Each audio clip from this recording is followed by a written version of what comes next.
All right, we are live. So, welcome everybody to the Semi Sages of the Pages, where today we are talking all about romantasy. My name's Teresa. I'm Morgan. That's Morgan. This is Molly. And welcome. Okay, so last week we did a book tasting, Molly and I. And we read the first pages of 4 of the most popular romantasy books out there. So and I have to look. We read The Bride, we read Fourth Wing, we read One Dark Window, and we read From Divine Rivals. And all of these had different takes on the romantasy, and we had a long talk about what is this genre, what is a requirement of it, and we thought today we'd dig a little bit deeper. So, Molly, you read a lot of this genre. I read in this genre, that is true. And I think the number one thing that I want to kind of talk about first off about this genre, right, is I think it has a very interesting perception that gets applied to it. Right? People tend to hear romantasy and they automatically like associate certain things with that, which is not fully encompassing of the genre, right? A lot of people think Okay, that... let me play. Yeah, play. Genre. Okay. Not my genre. Haven't read a lot in it. So here comes the stereotypes, and then you shoot them down or confirm. Okay. Okay, ready? I'm ready. Escape. Ultimate escape. Ooh. Oftentimes that can be true. There's an element. Would say it absolutely is true. Yeah. But you read more of this genre than I do. Yeah, I mean, I would say that, like, to say everything fits that, right? There's nothing is everything, but that is a very strong, I think, truth, right? Escapism is really in this genre, yes. Okay, next. Wanting the readers seek out the genre to spice up their life. Ooh. Yeah, I would say they show up for the feeling. Spice. Yeah, feeling the steam, getting hot. So this genre definitely has the perception that it's spicy, that there are spicy scenes and sexy scenes in it, and that can be true, but that is not entirely true. I'm a little confused. I gotta ask. Yes. You use the word spicy. Yeah. And romance, I've always heard about steam and the heat. And the way I've always been taught about it, or how to speak about it, is that the more heat there is, the more va-va-voom, and the more same thing, right?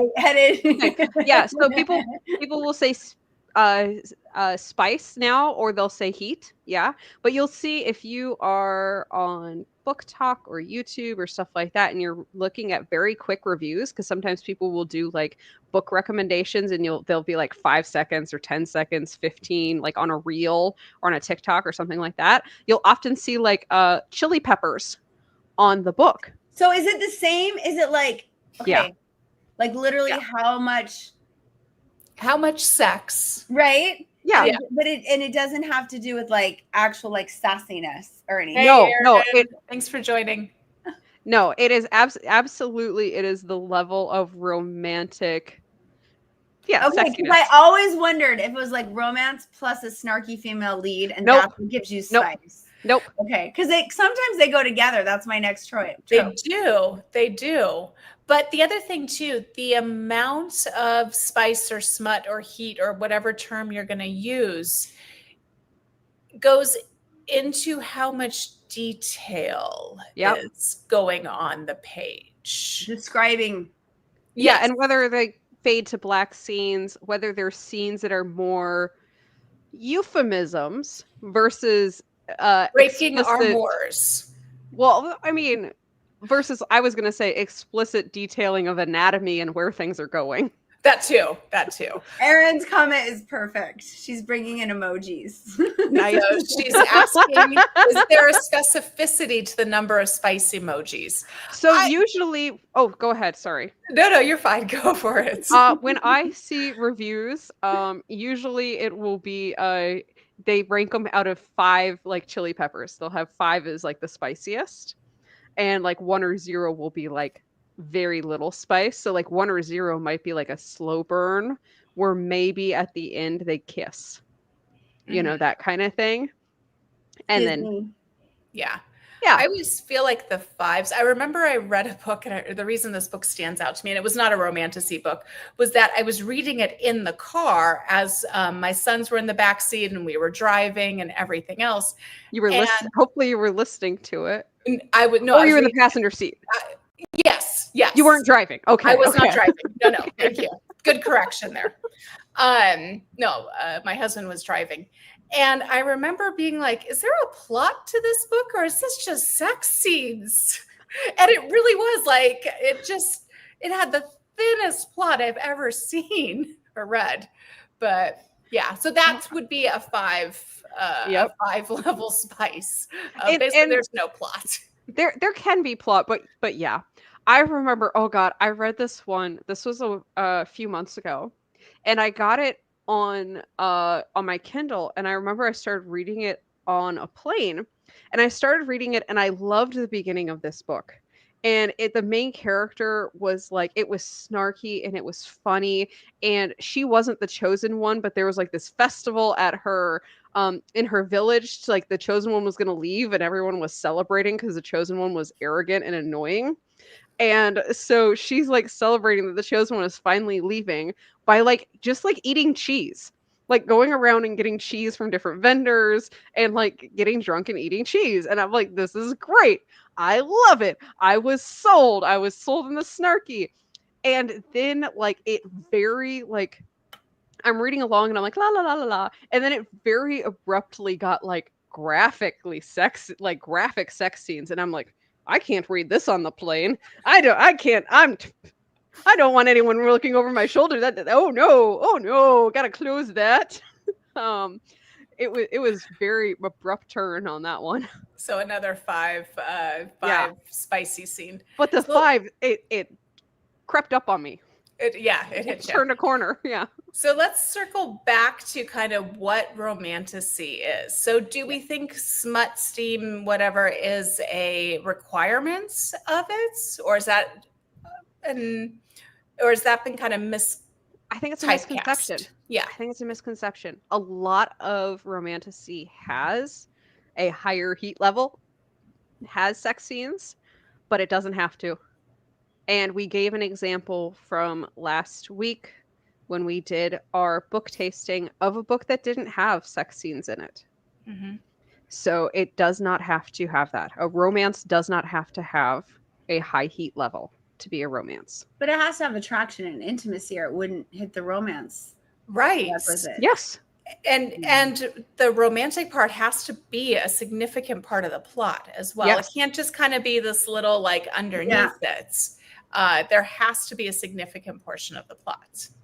Otherwise, it's not a romantasy. It's just fantasy. I would argue that if you take the romance out, the plot no longer makes sense. Ooh, that's a really good distinction. Oh, yeah. Erin's saying Wheel of Time has romance in it, but the percentage. Mm-hmm. Yep. I didn't get very far on Wheel of Time, I'll be honest. But yeah, I do think that one has a fairly low percentage. So I would not classify Wheel of Time as romantasy from what I know of it. I mean, you can look at many historic fantasies, not historic in the past, but like books labeled as fantasy. Yeah. Books labeled as fantasy. So you're talking Lord of the Rings. There's romance in Lord of the Rings, but you wouldn't call it a romantasy. But there are some romance, things that happen. Yeah, but I was going to say George R.R. Martin. There is romance in Game of Thrones, but you wouldn't call it a romantasy. Not really. No, you wouldn't, right? But there are characters who have sex. There's okay. Let's dive deep into that, because first of all, I think it might be overstating to say that if you pull a romance out, the plot will still stand in lots of different genres, because romance is frequently a subplot that causes characters' motivations that lead to the climax or cause them to make choices in the climax that are critical to the plot. So that I'm not sure that tracks, right, for me. But I think getting into like what makes it romance as a genre instead of like a romantic subplot maybe would be more helpful. That's a good point. Right. Yeah. You're so smart, Morgan. And Erin's saying, is it about focus? Or is it about percent of time? Ooh, is it about percent of time in the book spent on the romance? Or is it about how the romance changes the main character or the main characters? Or the want. So if you go back to the aha moment that you guys had without me last week, you learned that, or you relearned, because I think it's something we might have discovered before, but we reinvented or rediscovered how powerful it is that the audience, when they come to a certain genre, wants to feel something. So in the romance genre, what do they want to feel? I'm going to go out on a limb and say one thing that makes something romance is that they want to feel connection, and they want to feel that people caring for each other in a way that makes those people feel special and bonded in a way that isn't superficial. Or I'm going to go so far as to say not just sexual, because the idea of romance, isn't it, is that they see me. It's not a one night stand. But like they, like, you know what I mean by they see me, like the characters fall for each other for reasons that are deeper, or more complicated, or more intricate, or more unique to their circumstance and their personality, I think. Maybe. One of the things that I feel like is central to the romantasy is self-discovery. And that's, I think, why you see so many love triangles in romantasy too. Also, love triangles are just a really fun way to build tension and everything. They are, sorry. I am so deep in Warehouse Dreams where there's like multiple triangles I accidentally built into that one, that I've really been playing around with love triangles lately. So they're on my mind.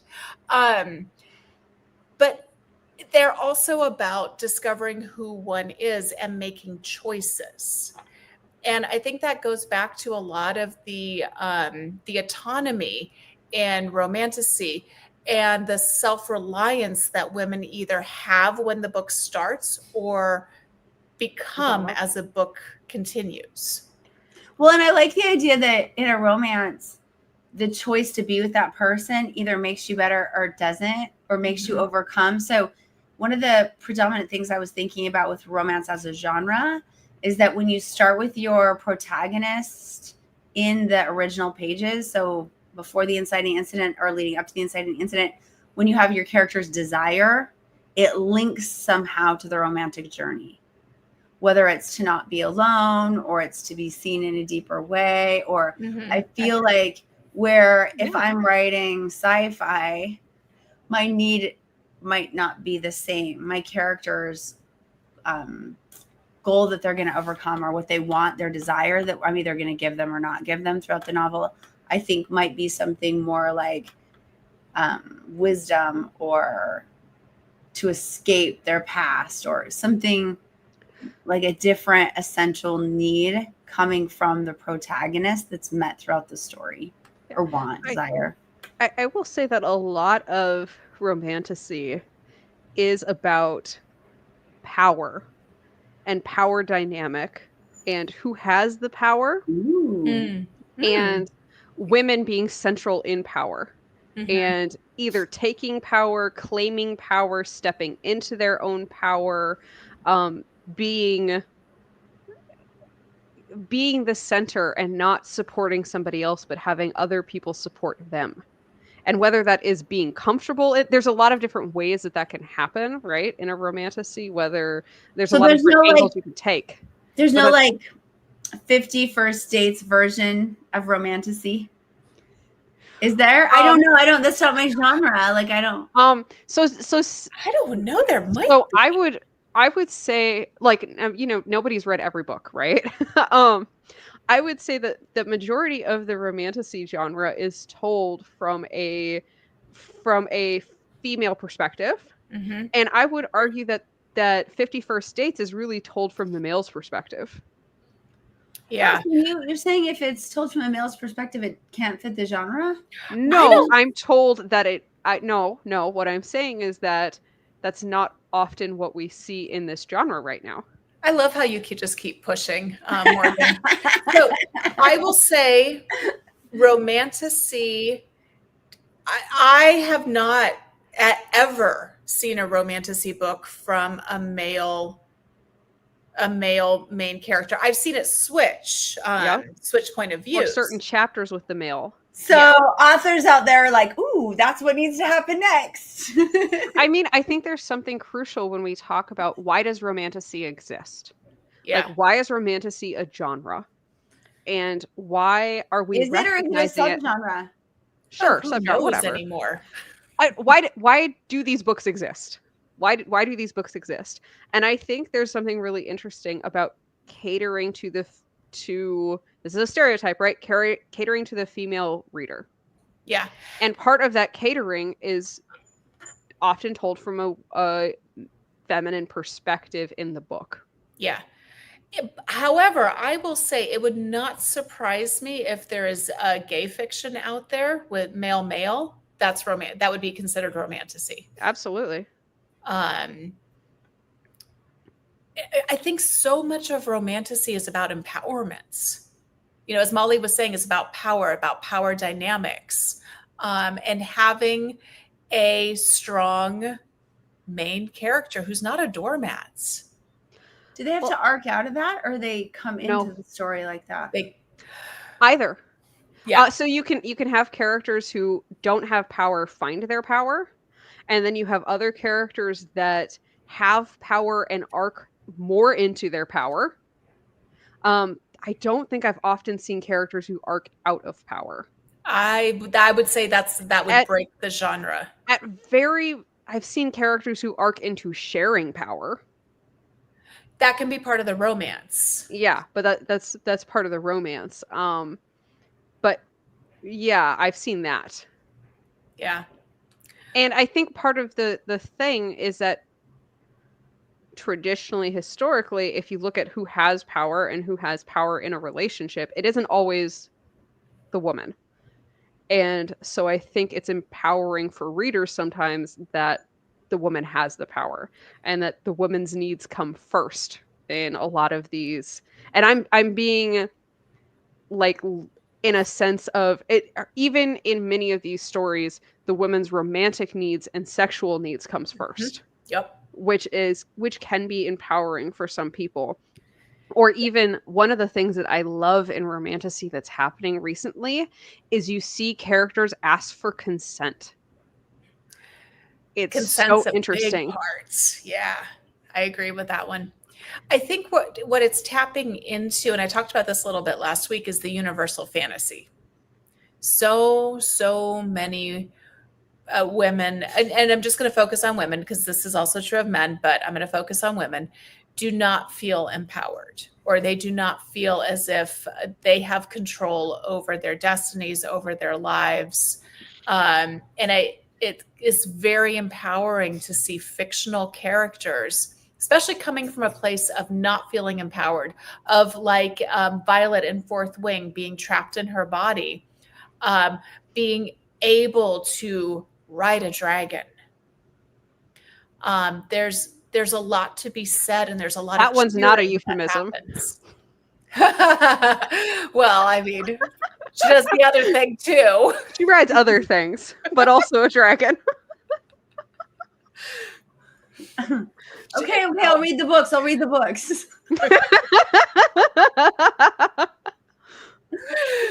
That one's got some steam in it. Anyway, moving on. Okay, so one thing, and talked about this a little bit last week, and then I took it to TikTok and Facebook to ask, because to me, Romantasy not only having that romance, that smut factor, it also was swords, sorcery, castles, Fantasy. dragons, orcs, elves, fae, that type of thing. Probably historical-ish setting, possibly contemporary, but and then we've learned that this genre is much more broad, and it seems to be more magic based. There just has to be magic and a romance. So wanted to kind of talk about that. And I use the term magic very loosely. Yeah, I mean, I would say like this is once again like a perception thing. Like the perception of romantasy is that there's a high heat level. There's also a perception that it's, oh, it's dragons or, boys with bat wings. Looking at you, Sarah J. Mass. Oh, I was like, she where'd built that one. come from? Shadow kings and shit like there's stuff like that. But I think the definition of romance is broad and the definition of fantasy is broad, right? Like you were saying, Teresa, like swords and sorcery is not the only type of fantasy that there is. Right. And one of the books we read last week had gods and goddesses in it, and that's considered a romantasy. Yep. Yeah. Yeah, we read one that was like an industrial type era, but then also there were gods and goddesses and like this interesting magic world building system behind it, and romance. So the key to romantasy is it has to have some sort of fantastical elements, right? Now, I will say, I mentioned in my TikTok and in my Facebook that somehow shifters, so vampires, wares, that type of thing, are getting looped in under this. And I got so much pushback of people being like, no, that's paranormal romance. Stop taking our genres away. I think paranormal romance is obviously an established thing that people know what that is, right?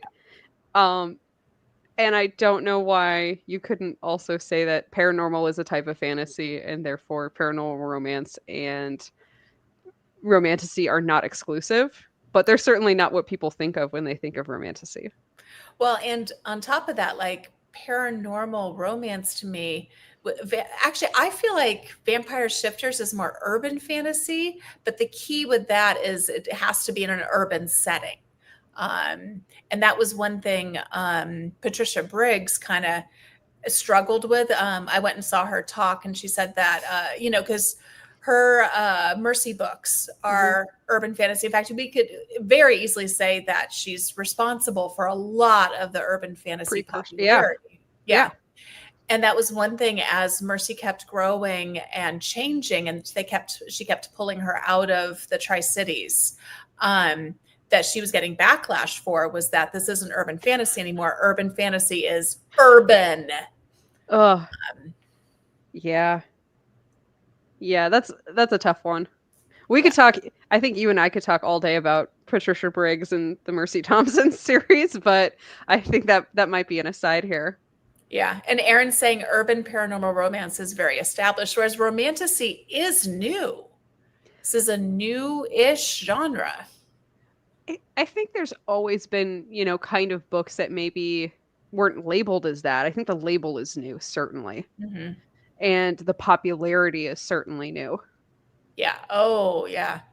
Yeah. And honestly, we can thank Sarah J. Maas for that. Yeah, absolutely. Yeah. I think Patricia Briggs as well, Ileana Andrews, all of them definitely had an element. Ileana Andrews, which series? The Hidden Legacy series, not Innkeeper, or the Kate Daniels series, but their Hidden Legacy series is now being called Romantasy. And I think they started off with it being urban fantasy. Mm. Yeah. What other preconceived notions, misconceptions did you want to talk about, Morgan? Well, I still don't really understand. I'll be just flat out, like, as you're describing it, I'm like, so what is this? Well, and like Molly will say things like, well, everyone knows that. And I was like, okay, no, I'm not everyone. Like there was a couple of things like about like paranormal, like I don't read that much in this genre. So when it comes to like segmenting these in, like, for example, okay, forgive me, I'm sorry, this is probably gonna, I've read Sarah J Maas, so I understand why she would be romantasy. I get that, because the romance is more important than the fantasy world building, right? Yes. Yeah, and SJM, obviously, yeah. Very, yeah, I would agree. Okay. So is that the difference between like why Percy Jackson that's heavily based in romance, even though it's like a middle grade? I mean, it's a romance fantasy. Ooh, like at what Percy point did those Jackson. tip over? I think that this is a very interesting question, and I think there's argument about it. I think there's argument about when does something tip between a romance and, you know, when do you call it romantasy or when do you call it just fantasy? See, my with initial romance elements. reaction with Percy Jackson was, I mean, no, that's for kids. No. Yeah. I really had like a really strong reaction. I thought, but I kind of did that on purpose, right? Yeah. And I would say that like most romantasy is, I've not heard people apply the genre of romantasy to children's literature. Right. But like what I'm saying, okay, so obviously is it's adult. I get you. But then there's so many books we could go through in the fantasy genre. It was just funny because as you were talking, I was like, everything you said kept reminding me of the final books in Percy Jackson. And I was like, that's really weird. Like that was coming up as like a flag for me. But I wonder if it's not the steam level that tips it over, then what is it? Because if you say middle grade, you can't be involved, all you're talking about is steam level. I know. I don't think there's, that's why I not that. let me rephrase. I don't think that it's like middle grade can't be involved. I'm saying I haven't heard the label applied to middle grade. And I think one would argue, I would argue that the Percy Jackson books after the first few then become YA. That's fine because I agree with that. But you know, and I have heard romantasy get applied to older YA books. So that's kind of what I was at, because that's a steam issue again too, right? So okay, what about easy? How about, of course, the famous The Goddess? What about Leigh Bardugo? Which book? Her. Okay, so I would say Ninth House is not. I agree, but I'm not sure. Have enough of a romance. It's so dark. I'm not sure you. I love those books. But I'm not sure you could put it in romantasy. I would not. When the horror, I would put it almost more in the horror genre over the romance genre. I agree. Both from time on the page and tone. But when I think about that, when you answered that question, you made me think about tone. The tone was the overriding thing. When you, just jump in. Sorry, Molly. No. I think I'm gonna emphasize, like we talked earlier, it's genres about what emotional expectations and tone expectations. So if you tell someone that a book is a romantasy, they're gonna come in with expectations that they want a romance. They want to feel loved. They want to feel connected. They want whatever that might be. And if your point of your book is you want people to feel adventure or something else, maybe you don't use, I don't know, I was stuck on the Percy Jackson. But if you want them to solve a mystery, or intrigue or something like that, then maybe you don't want to call it that, because maybe that doesn't align with what you want the reader, what you think the reader is going to feel in your book. I love what Erin's saying. So Erin started off by saying, here's how I would define it. If you could describe the plot in terms of romance only and it has fantasy elements, it's a romantasy. And then she said, if you just took a regular romance and added fantasy shellac. Thank you. And then she added, romance is the plot. It's not that romance is in it. The romance is the driver's seats. And the fantasy is the shiny bits. Yeah. So I would say there is a Leigh Bardugo book. I'm forgetting the name of it. Hold on, I'll find it. The They're- Familiar? Yeah, I know. I one, haven't but read that one. It's one I honestly I didn't love it. There's Hold one on. I read that I thought really fit this, and I'm trying to remember what it was called. It was one of It- her early ones. It was It YA. was, I know, and it was YA, not The Familiar. It's That not was the Shadow original and one. Bone, is it? Shadow and Bone might be. That's probably what I'm thinking of. I think it's Shadow and Bone. But Yeah, that is what I'm thinking of. I mean, Shadow and Bone has a real plot that is unrelated to the romance, and there are romance elements on top of it, I would argue. But it's borderline. It's borderline. Yeah. There's allowed to be gray area. You're allowed to be like, nuh-uh. Okay, here's my ultimate question. Erin, help us out with this. In order for it to be romantasy and to meet these expectations, does it have to then be happily ever after? Ooh, this is a good question. Go, Molly. okay, so this is something I want to talk about. We're gonna see if Erin is in here, or what Erin thinks, because I think this is actually one of the few deviations from the standard romance genre. I think you don't. Let me rephrase. I think at the end of a series, you have to have the happily ever after or the happily for now. But at the end of a book, you do not. And a lot of romantasies get put into series. So you have multiple different books in the series where you don't have like a happily for now or a happily ever after at the end of a book in a series, as long as you get there in the end of the series. Correct. So that is a very tricky thing with this one. And I think we've seen it. And Fourth Wing. Yeah, Fourth Wing doesn't have a happily ending. Okay, that's what happens when I read books back to back. That's right.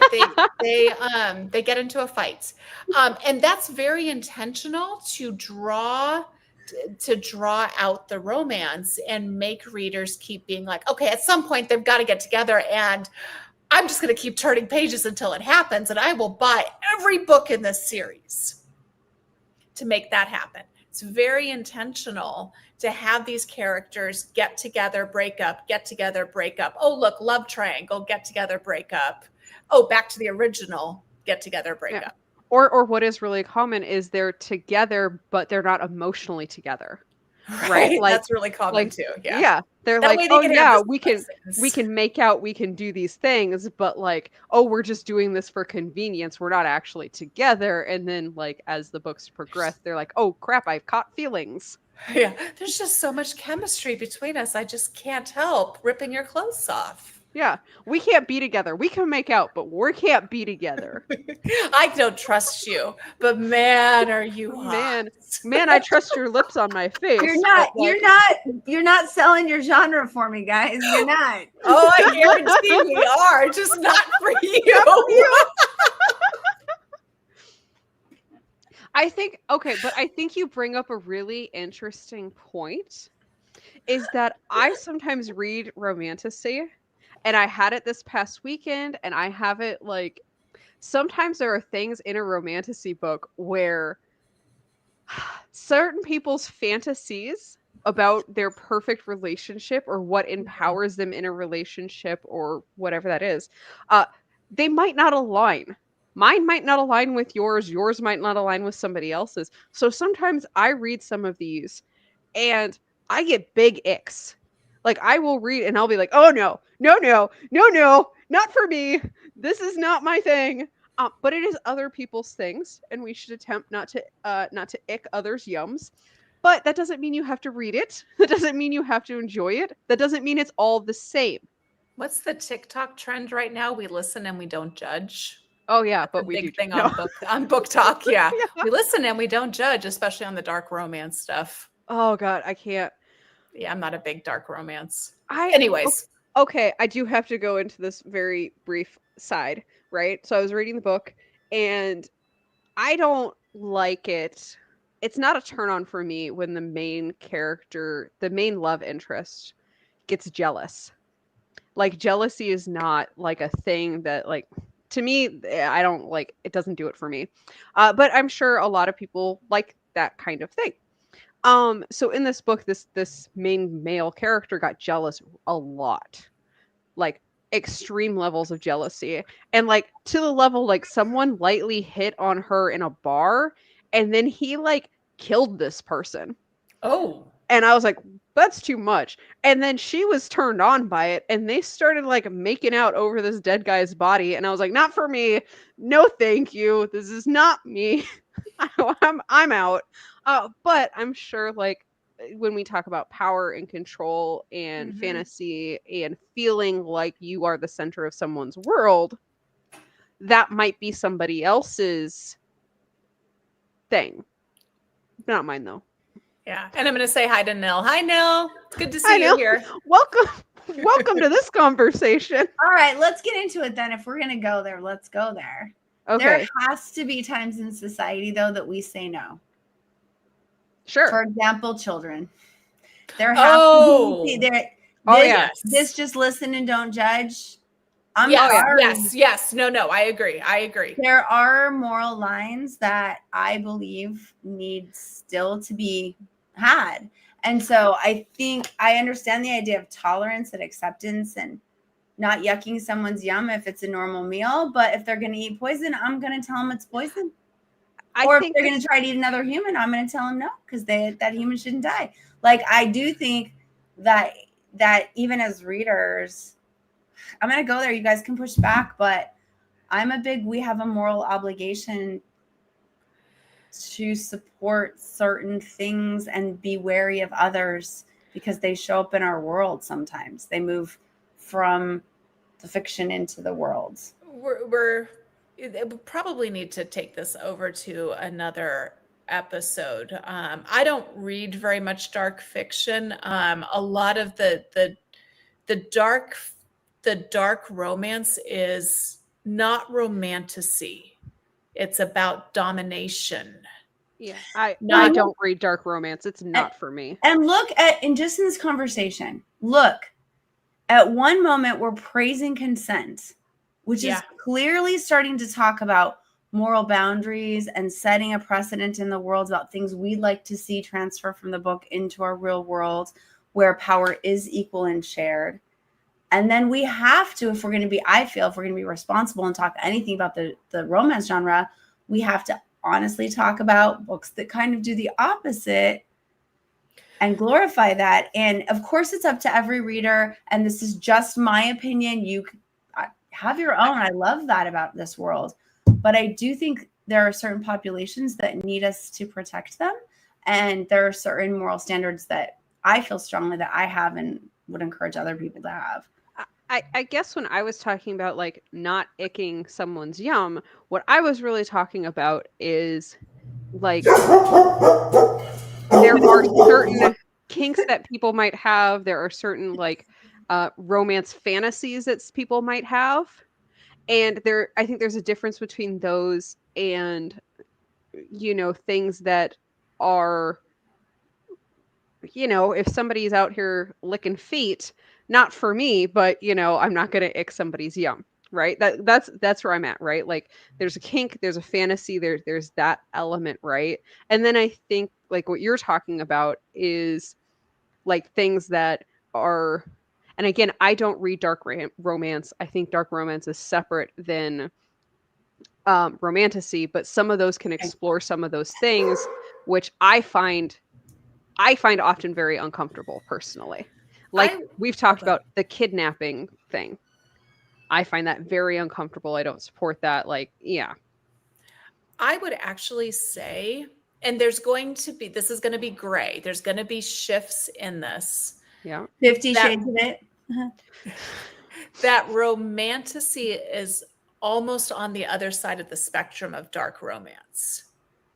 Because romantasy is about power, but it's about coming into power. It's about claiming power. It is a large part about consent. It's about women being able to choose when and where. And, as we were just laughing and giggling about, I just want you for your body, not your mind. There's power in women being able to say that. Dark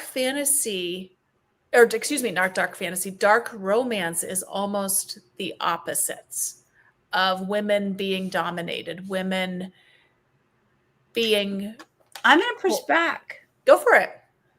And again, I don't read very much dark romance. No, I'm going to push back does. on the idea that a woman should like a man just for his looks. I'm going to push back on that. I'm going to take a page from my friend Erin's book and say, I'm going to judge it because I don't want that said about my gender. I don't think that is what Teresa was saying per se. I think that, and Teresa, correct me if I'm wrong.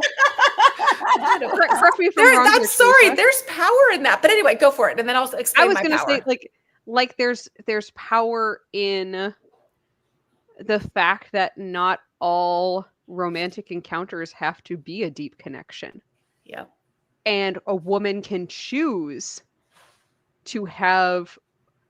when she has romantic connections and choose what type of romantic connections she has and why. And same with the man too, though, right? And same with the man. But yes. I think that's really important because I think the problem lies where we want a double standard. Okay, actually, yes, because it's about power. So for a long, long time, women have been told we cannot be sexual beings. And so a lot of romantasy is reclaiming a lot of that. A lot of romantasy is saying, yeah, I don't want you for your mind. Not a lot of I'm going to rephrase. Some of romantasy is saying, I don't want you for your mind. I just want you for your body, which men have been doing forever. And I'm not saying it's good. I'm not saying it's okay. And I am saying it's a double standard, but to that genre expectation, there is an element of that, of women being like, men have been doing this forever, so now I'm going to start doing it. But okay, three things on that. First, if we're going to look at historically and talk about like a historic record, we can see from the very beginning in almost all cultures, but especially in Western Civ, Hannah Arendt talks about it a lot, the difference between the public and the private. And certainly you have an entire profession of which, Teresa, you write about, that's about prostitution and the sexualization of women. So when you say we're not sexualists, well, absolutely we are. Depending on whether we're in the public or the private. Okay. There just is a schism of that's been like well documented in historic and feminist literature. Go ahead, Molly. I think Erin has a great point here, right? Societally, men have been able to do it and seen as it is an societally acceptable thing. So from a book standpoint, when women do it in books and romantasy, it's seen as empowering, right? It's because societally, even now, there's a stigma especially for women doing it or acting in that way. So it's an empowerment thing. That brings me to two, which is perhaps it's the illusion of empowerment and it's never worked. And we're just repeating something that's like negative. Possibly. Now I could be wrong there, push back, but I don't know what you mean. Well, look, if I enter into coitus or deeper relationship. Say that more awkwardly. Oh my God, Angie. Oh my God. I'm going to steal this forever. Do I really, really want the idea of the one night stand? Is it really fulfilling? Don't women have a higher risk? I mean, maybe the empowerment is that alone. Like birth control is here and the ability to not get an STD and the ability to be free from that. Maybe the empowerment that you're talking about is there, but I also wonder if there's an emotional risk to that. Oh, sure. It's almost like a lie, you know? Like romantasy, a lot of it covers that too. Mm-hmm. Right? Like it covers, like, depending on the character and their worldview and the author and their worldview and all that kind of stuff. Like these dynamics are often explored. Mm-hmm. And these like stigmas that face us in the real world are also often explored and can come down on different sides of it. But usually the side that it comes down on is the side of whatever the behavior that is being participated in, how does the woman feel like she is in control and empowered? And that is different for different people in different situations. You guys just gave me a huge aha moment. Ooh. So, like the singer Madonna, right? But she took her name from the idea of the schism of women, right? The Madonna, what was it called? The Madonna was like the holy one. Yeah. And then Mary. Madonna is Mary. And then what was the one they would counter it with? The schism with women. I'm trying to remember. Are you talking about like Mary Magdalene? But they would say like the woman is broken into two kind of stereotypes throughout history. The Madonna, which is like the chaste person that you marry. Oh. And like the virgin, the holy one, right? Yeah. The Madonna is the version of the virgin. But then the woman that's the harlot basically is the separation. And there's the two kind of competing ideas of what womanhood means throughout. Like the whore and the virgin. Whore and virgin, the whore and the virgin. And it's been, part of our dialogue forever. Well, the singer deliberately takes that name to like merge the two together. And I wonder if how much of what you're actually talking about is the power of bringing back the connection of allowing a single woman to have both attributes. Oh, yeah. There you go. I think there's a fair amount of romantasy out there that like, as Teresa, I don't know if this was before we started recording or after, because Who knows anymore. Right. But there are, not many, but, a non-zero number of romantasy books where, it explores a dynamic between the virgin and not virgin, and where does shame lie? Where does not shame lie? And you are more than just that identity. You as a woman are more than just that one thing, and you can be more than that, and you can still be pure even if you've had sex. Your power doesn't your worth doesn't come from your purity level, right? And there's a lot of stuff that explores that. Yeah. I love that idea, separating the worth and the purity. Sorry, Teresa. No. Keep going. Well, I just wanted to shout out because Aaron gave us the official name, and that's exactly what my brain was trying to find was the Madonna Horror Complex. So thank you for finding it for me because it's not happening.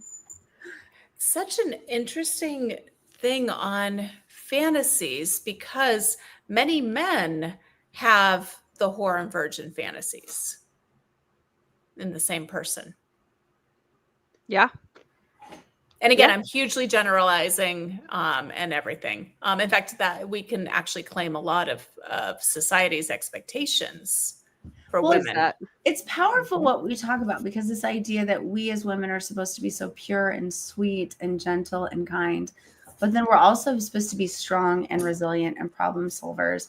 We're supposed to make decisions when it's appropriate, but then defer to our patriarch as the ultimate source of wisdom, right? And then this dance throughout time and cultures about when to be what, which has literally affected our brains. Our brains are literally evolved differently. We have advanced corpus callosums. We have sophisticated language for this. Women have been under so much pressure to say the right thing at the right time to fit in with their group that our brains are more advanced in this area. Go us. Okay, I want to say hi, Ramen. Ramen's in the chat. Hi, Ramen. And then springing off of this, like one thing that I think I'm seeing more and more in romantasy, and it made me have this aha moment, right, about the book that I didn't like, right? And one of the things that I think is there is this idea, Morgan, that women have to be nice. And we have to be nice all the time. And we have to like put on a show and we have to smile even when we're not happy. And we have to like constantly be doing that. And you're seeing more and more in certain romantasy of women saying, no, I'm not a nice person. And them stepping into being, it's not that they're mean per se. No, it's that they're not going to take everyone else's, and I'd cut you off. It's that they're not going to be like, I have to think of everyone else's emotions over mine. Yeah. And they're not going to smile when they don't want to smile. And they're not like, I really think that there is some for many women, maybe like you read that and there's some fantasy element and it feels empowering to see someone not be judged societally when they don't smile on command, when they don't hide their dark feelings, things like that. And I'll say this as a female leader, and I work in healthcare. It's a very female dominated field. And even with that, either you're a bitch for holding somebody accountable, or you don't hold them accountable and they walk all over you. They're like, oh, she's so nice. I'm just going to do what I want because she won't hold me accountable. Oh, that's real. Right? That you must be sweet, but because you're sweet will underestimate you and think that you're dumb. Yeah. Or how about because you smile a lot, you're not intelligent? Right. Because I'm a naturally smiley person. And so I get a lot of the opposite of like, oh, she must be a little, special.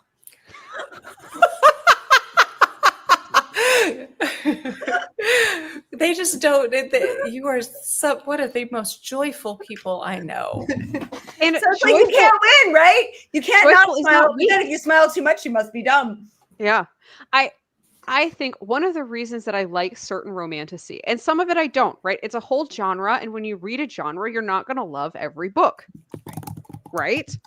But I think there's something really interesting in some of them. And I think sometimes the genre gets written off as, oh, this is, frilly and a romance and it's frivolous and yada, yada, yada. But there's some of these books that like really, they explore some interesting concepts. Like, what does it mean to be a woman? What does it mean to have power? How do we interact with people? How do we interact in our relationships, both romance relationships and in others, right? There's a lot of family dynamics that happen in romantasy.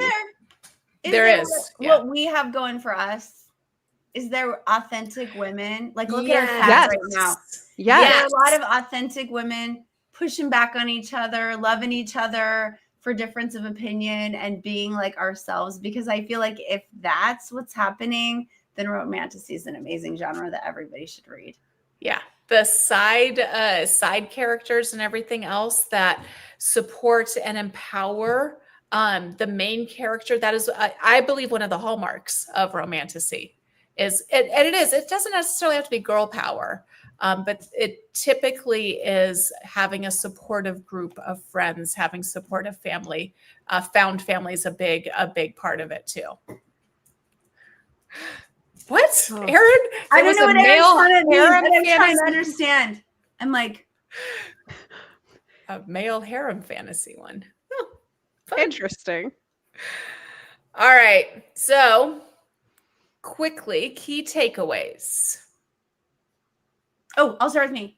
Yeah. So I really like this idea of, for me personally and my writing, the idea of female empowerment combining like the Madonna and the horror tension within humanity, like within women. And I love the idea of giving my female characters an internal dialogue issue based on the way like other characters are responding to them, because I feel like that's really relatable and many of us experience it.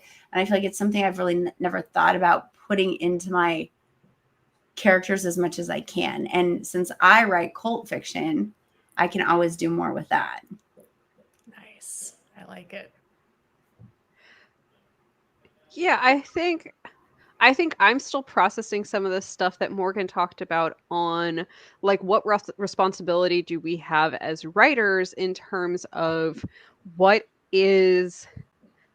do we promote and not promote as healthy in our works? Mm-hmm. And where's the line between something is maybe not for me versus something is maybe shouldn't be for anyone, if that makes sense, or maybe I should keep it out of my writing, or maybe I like where is that boundary? And I don't know the answer. I'm just like, I'm processing those things that you said, and I'm gonna keep thinking about it.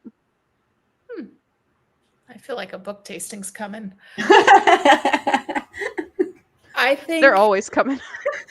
At the end of every month. That's because I get hungry.